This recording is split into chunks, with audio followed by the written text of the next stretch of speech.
cada dia que passa, aumenta a preocupação com o aumento do número de casos da Covid-19 e especialmente com o número de mortes, né? Esses números vêm aumentando substancialmente no mundo e nos países individualmente, e o Brasil não está fora dessa lista, muito pelo contrário. Mas além dessa questão, existe uma outra questão que está causando bastante polêmica e diz respeito à maneira como a Covid-19 deve ser tratada. Além da questão da realização ou não de um isolamento social, procuram-se aí medicamentos, substâncias que possam tratar clinicamente os sintomas da doença. Recentemente, temos visto aí o anúncio feito pelo Donald Trump nos Estados Unidos e aqui no Brasil pelo Jair Bolsonaro, eh, querendo fazer o uso da cloroquina ou da hidroxicloroquina, um derivativo. Porém, há muita polêmica em torno do uso desse medicamento e é isso que nós vamos tratar no vídeo de hoje.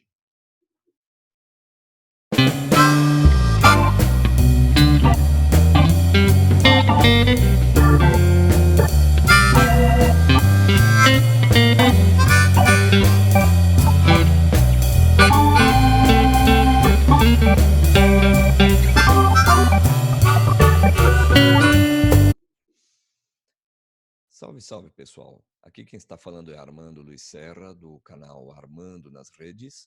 Hoje, dia 8/4 de 2020, e nós vamos falar sobre um assunto bastante polêmico que está, né, sendo divulgado nos meios de comunicação e também nas redes sociais, e que é a possibilidade do uso da cloroquina e ou o seu derivado, a hidroxicloroquina, para o tratamento de doentes pela Covid-19, né?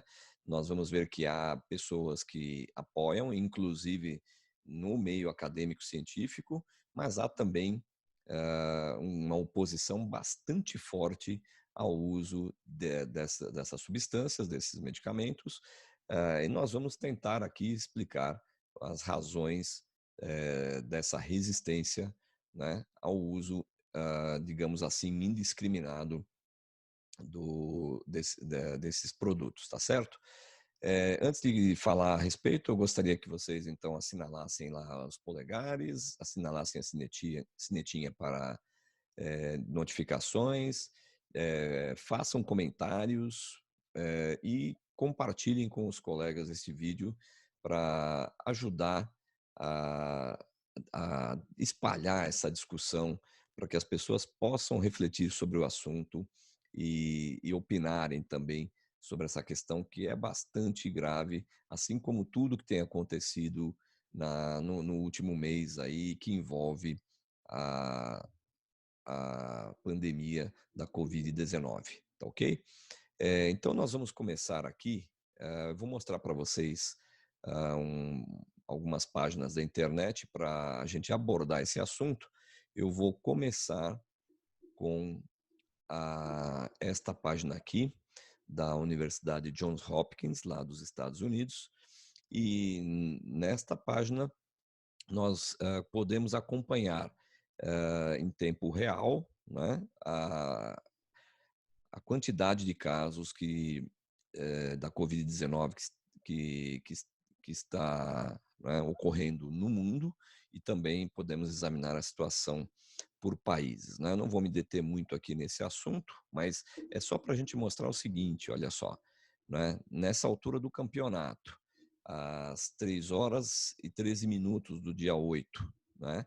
O número de casos total confirmados, né, 1.475.976, quase 1,5 milhão de casos, né? 86 mil, quase 87 mil mortos, 317 mil pessoas que se recuperaram. Isso em nível mundial, tá certo? Nós podemos examinar isso também por país, né? Mas eu não vou, obviamente, entrar em cada um deles. né? Só lembrando que os Estados Unidos hoje encabeçam a lista com 404 mil casos, né? Seguido pela Espanha, Itália, Itália que, né, inicialmente virou o segundo epicentro, né, da doença. Depois vem a França, a Alemanha e vejam a China, né, onde tudo começou, já na sexta posição. E aqui embaixo o Brasil. Então, nesse momento, 14.347 casos confirmados, 719 mortes, 127 recuperados, tá? Este número aqui, ele não tem aumentado substancialmente, né? O aumento é muito pequeno, né, em relação à quantidade de mortos a cada dia que estão ocorrendo, né? Uh, então é muito importante a gente ficar atento, porque essa é uma pandemia que tem, né, uma difusão muito rápida, como a gente pôde constatar. Então a questão não é se mata mais ou se mata menos que outras doenças que já, né, ocorreram, até mesmo algumas epidemias e até pandemias, mas a questão é a velocidade e a escala, né, que é uma escala logarítmica, uma escala que aumenta geometricamente, tá certo? Em que ocorre, né, a infecção, né, pelas pessoas, tá certo? Muito bem. E é claro que, diante de um quadro desse, a preocupação é como vamos fazer para minimizar o número de novos casos, ou mesmo eliminar, né, os novos casos. O que nós podemos fazer, né? O fato é que, até o momento, não surgiu nenhum tratamento efetivo em termos medicamentosos, né? Basicamente, na medida em que as pessoas são diagnosticadas e mais precisamente apresentam sintomas, esses sintomas se manifestando de uma maneira mais grave, essas pessoas são internadas e são colocadas aí diante de respiradores, né, para, na verdade, suplementar a capacidade respiratória que vai diminuindo de acordo com o avanço da infecção nos pulmões, tá certo? Essa é a única maneira que tem sido utilizada para fazer o tratamento da doença até o presente momento. E aí nós temos dois problemas, né? Quantidade de leitos disponíveis, né?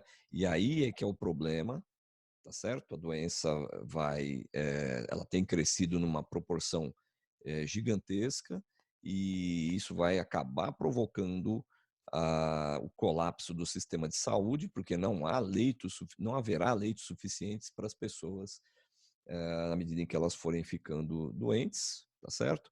E outro problema mesmo é a falta de equipamentos, de respiradores para atender os casos mais graves, tá certo? Bom, mas esse é um outro assunto, né? É polêmico o suficiente por si só, né? Isso envolve aí toda uma questão de políticas públicas voltadas para a saúde. Uma outra possibilidade, então, seria o quê? A descoberta de algum princípio ativo, algum medicamento que possa ser utilizado no combate à doença, ou mesmo, então, uma vacina ou um soro que possam, então, eh, prevenir a ocorrência da doença, tá certo? De novos casos, tá certo? Eh, até que haja indicações em contrário, não há, até o momento, um medicamento que tenha sido aprovado pelos órgãos reguladores de diferentes países e que possa ser usado em larga escala no tratamento da doença. A mesma coisa ocorre com a vacina. Não há, até o momento, uma vacina que tenha sido descoberta e que possa prevenir a ocorrência da Covid-19, tá certo? Isso vai levar algum tempo para ocorrer, tá certo? Mas nós temos visto aí no noticiário algumas informações a respeito do uso da cloroquina e da hidroxicloroquina. Eu até já havia comentado isso num vídeo anterior, tá certo? Até deixei mesmo lá o link para um trabalho da Nature falando, né, sobre o teste in vitro da hidroxicloroquina.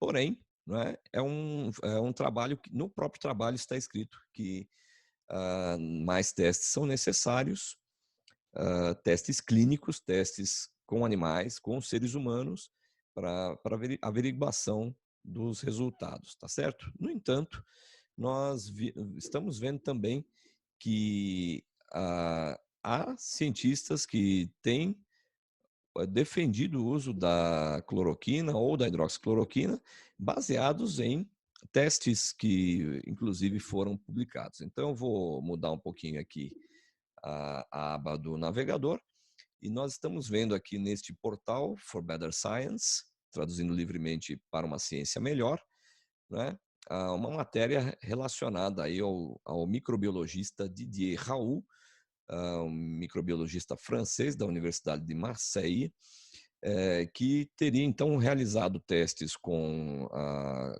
cloroquina ou a hidroxicloroquina, mais a azitromicina, e teria obtido resultados para pacientes que estão numa fase inicial da doença, nos quais os sintomas ainda são relativamente brandos, tá certo?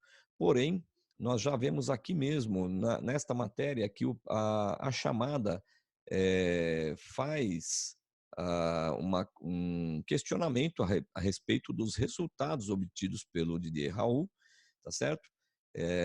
Querendo saber se esses resultados são confiáveis mesmo, tá certo? Então, há aí uma série de problemas, né? Eu vou tentar mostrar um aqui para vocês. Então, vamos começar aqui, ó. 26 pacientes foram tratados, tá? Na instituição da qual ele faz parte, tá certo? Com o derivativo, né, da cloroquina, a hidroxicloroquina, tá certo?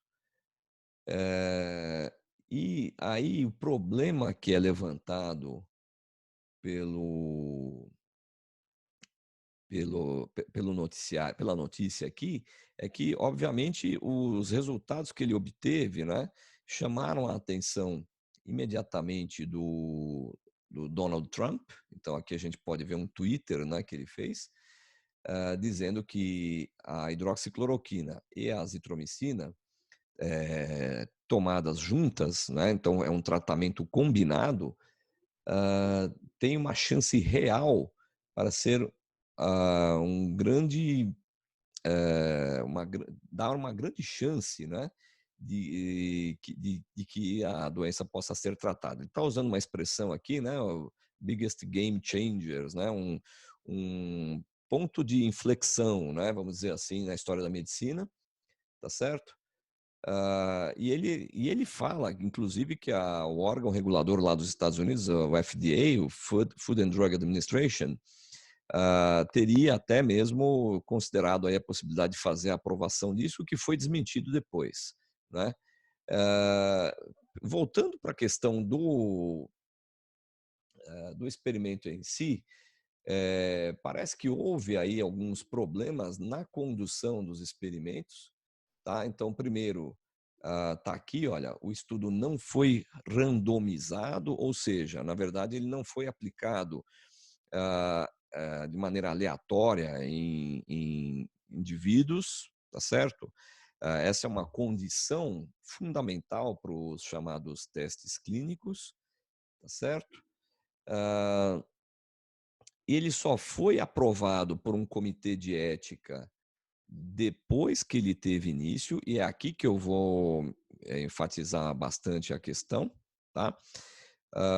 Então, esse tipo de estudo que envolve seres humanos, no caso aqui envolveu pacientes, né, 26 pessoas, eles necessitam, né, de uma aprovação por um comitê de ética em pesquisa com seres humanos, tá certo? E é lógico, as pessoas que vão participar desse experimento têm que dar o seu consentimento. Eu presumo que elas tenham dado o consentimento, mas aí eu vou entrar numa questão aí bastante fundamental do ponto de vista da bioética. E, aparentemente, esse experimento não foi controlado, né? Então, diz aqui que os pacientes, 16 pacientes que serviriam como grupo controle, foram tratados em clínicas diferentes. Então, isso tem sido colocado em questão, mas parece que não está sendo suficiente para que o Trump, né, e o presidente Bolsonaro, né, não é suficiente para eles, e eles têm proposto, né, o uso da hidroxicloroquina, eventualmente juntamente com a azitromicina, como proposto pelo Didier Raoult, né? E o Bolsonaro já deu N declarações sobre isso, e isso culminou, né, inclusive no dia de ontem, com a, a quase demissão do ministro da Saúde, o Mandetta, tá certo? E no fim ele voltou atrás. Há muita discussão aí a respeito do que teria motivado o recuo do Bolsonaro, mas o fato é que ele está tensionando essa relação, está forçando, né, a adoção da hidroxicloroquina para o tratamento da Covid-19 e está forçando também a mudança na estratégia de prevenção, né, que é a única que nós temos no momento, que é o isolamento social, né? Então, aí o que se questiona é até que ponto ele governa efetivamente, né, o Bolsonaro, se ele tem o comando nas mãos ou não, tá? Aparentemente, eu acredito que sim, né? E quanto tempo, né, o Mandetta vai durar no cargo e quais as implicações disso para as políticas de saúde pública até o momento. Para complicar mais as coisas, né? Aqui também uma outra notícia, né? O próprio Ministério avaliando a possibilidade de usar a cloroquina. Mas para complicar a situação, a gente tem aqui nesse portal aqui, o Brasil Sem Medo, né? Manchete aqui: cientistas publicam carta aberta ao ministro da Saúde. Então, um subtítulo aqui, né? Coronavírus e a cloroquina, quando exigir consenso é um tremendo contrassenso. E nessa matéria, os cientistas, então, estão propondo que o ministro Mandetta passe a usar a cloroquina ou a hidroxicloroquina, tá certo? Para salvar vidas, ok? Então, aqui até no final, né, da matéria, tem aqui uma frase: ministro, se errar, erre tentando, empatando, mas se acertar, acerte ganhando, salvando vidas, tá certo? Um forte apelo emocional aqui, né? Aí tem aqui todo um monte de argumentos, né? Os argumentos a favor do uso da hidroxicloroquina mais a azitromicina. Então, o fato de que a cloroquina é usada há décadas para tratamento de malária, de reumatismo e de lúpus, tá? Falando sobre os africanos que as tomam todos os dias, os missionários da África são aconselhados a tomar, mas é óbvio, né? Isso com relação aí a uma prevenção contra a malária, tá certo? Não há relatos científicos de muitas mortes ou sérios efeitos colaterais pelo uso da hidroxicloroquina, né? Vários estudos fervilham no Brasil e no mundo mostrando sua eficácia. Ele cita aqui, então, o plano de a mantenedora da Prevent Senior, que tem aplicado preventivamente em centenas de seus pacientes idosos com muito sucesso, né? E aí ele fala, então, sobre uma pesquisa na literatura, nos bancos de dados de publicações científicas, né? Que, então, retorna muitos registros de seu efeito antiviral, inclusive no tratamento de Zika. Citam também o Dr. Paulo Zanotto, aqui no Brasil, que lhe aconselha o uso desse medicamento. E o pior efeito colateral é a morte, né? E então, eles alegam que isso é pelo não uso dos medicamentos, tá certo? Então, eles vão se embasar aqui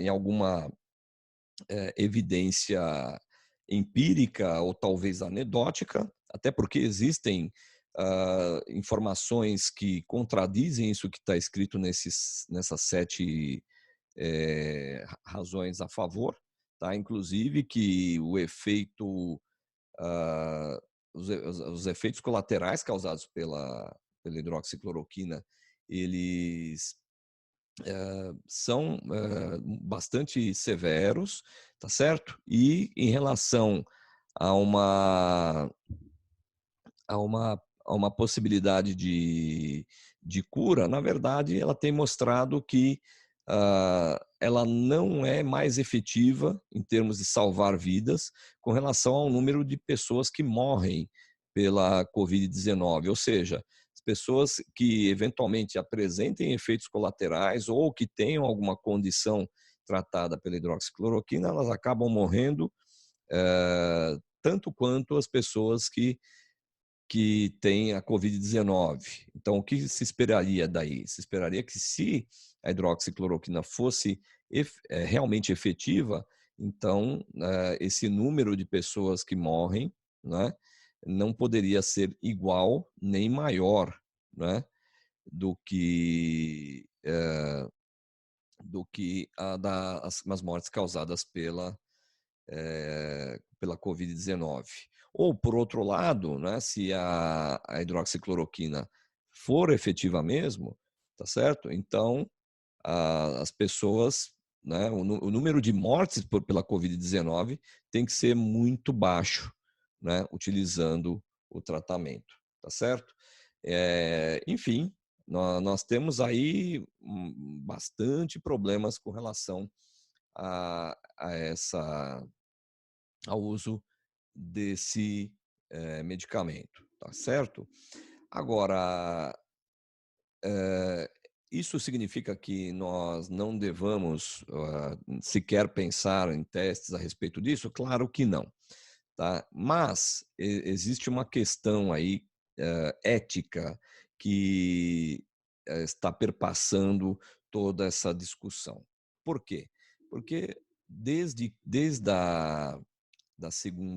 do final da Segunda Guerra Mundial, não é? Ah, foram formulados preceitos, não é, a respeito da experimentação por seres humanos. Por que isso? Porque nós temos um histórico aí bastante trágico por conta dos experimentos feitos pelos médicos nazistas antes e durante a Segunda Guerra Mundial, não é? Que levou a, a mortes das pessoas que participaram desses experimentos, ou se as pessoas não morreram, elas foram severamente afetadas pelas lesões resultantes dos experimentos. E quem eram essas pessoas que participaram dos experimentos feitos pelos nazistas? Eram os prisioneiros dos campos de concentração, na sua maioria os judeus, né? Mas também outros prisioneiros que se encontravam lá. Isso tudo está registrado na literatura. Eu tenho aqui 2 exemplos, né? Então, um desses exemplos aqui vocês não vão ver, né? Até dá para ver um pouquinho. Deixa eu tirar aqui o. Eu vou tirar aqui o fundo um pouquinho, e aí vocês vão poder ver melhor, tá? Então, dos livros é esse aqui, Doctors from Hell, né? Que é da Vivian Spitz, que foi uma estenógrafa que trabalhou durante as sessões dos julgamentos de Nuremberg, e tem este outro livro aqui, The Nazi Doctors, os médicos nazistas, do Robert J. Lifton, tá? Que fez toda uma pesquisa na documentação e também conseguiu realizar entrevistas com os sobreviventes, né, os médicos sobreviventes e que trabalharam nos campos de concentração. Basicamente, toda essa problemática, ela gerou uma tomada de consciência por parte das autoridades e, ao final, né, dos julgamentos de Nuremberg, foram elaborados 10 itens, né, que ficaram conhecidos como Código de Nuremberg, e que, digamos assim, dão umas diretrizes para como deve ser feita a pesquisa com seres humanos, né? Então, pegando 2 pontos fundamentais, um deles é que as pessoas não podem ser obrigadas a participar de um experimento sem, né, dar seu consentimento. E para dar o seu consentimento, elas precisam ser devidamente informadas, tá certo? Então, como fazer isso, né? Basicamente, os responsáveis pela pesquisa precisam fazer um trabalho de argumentação, um trabalho de esclarecimento para as pessoas, especialmente para aquelas pessoas que não têm uma formação escolar muito avançada, tá certo? Mas mesmo que tenha, né, de qualquer maneira, esse esclarecimento deve ser feito no sentido de mostrar quais são os benefícios e quais são os riscos que uma pesquisa pode trazer com base no conhecimento prévio que existe e também com base naquilo que o cientista é capaz de projetar em termos aí de possibilidades para o futuro, tá certo? Outro ponto fundamental é que as pessoas elas não podem ser coagidas, né? E aí é que eu entro na questão, porque nós estamos vivendo uma situação que está gerando bastante tensão, bastante medo nas pessoas, tá certo? E as pessoas com isso ficam fragilizadas. É lógico que quem está doente está muito mais fragilizado do que aqueles que estão aí, né, nas ruas ou então estão fazendo o isolamento social, tá certo? E é exatamente, né, para essas pessoas que isso está dirigido, porque uma pessoa que está vulnerável, né, ela está numa situação de tensão, de medo, ela, o que se questiona ela é capaz de decidir participar de uma pesquisa, né, com um medicamento que não se sabe ao certo se vai ser eficaz ou não, né? E que pode apresentar também efeitos colaterais, tá certo? Então, esse é um grande problema ético, tá certo? As pessoas estão se deixando levar pelo seu lado emocional e estão esquecendo que para que esse medicamento possa ser utilizado, ele precisa passar por várias etapas dentro de um protocolo de pesquisa até chegar nos seres humanos, tá certo?